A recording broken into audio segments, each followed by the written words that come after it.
قدم الهلال الأحمر المغربي دعما ماليا للهلال الأحمر الفلسطيني من أجل اقتناء كميات من الأدوية الطارئة كاستجابة أولية للنقص الحاد في الأدوية والمستلزمات الطبية الذي تعاني منه المؤسسات الاستشفائية بغزة في ظل العدوان المتواصل على القطاع.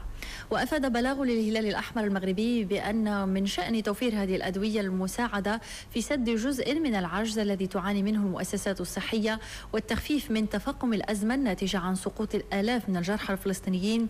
وحاجتهم الماسة للإغاثة الطبية العاجلة، مضيفا أنه يمكن أن يوجه جزء من هذه المساعدة لاقتناء بعض المواد الغذائية التي يفتقر إليها سكان القطاع في ظل الظروف الصعبة التي يعانون منها. وأشار البلاغ إلى أن صاحبة السمو الملكي الأميرة لالا مليكة رئيسة منظمة الهلال الأحمر المغربي تولي أهمية خاصة لمثل هذه المبادرات التي تلتقي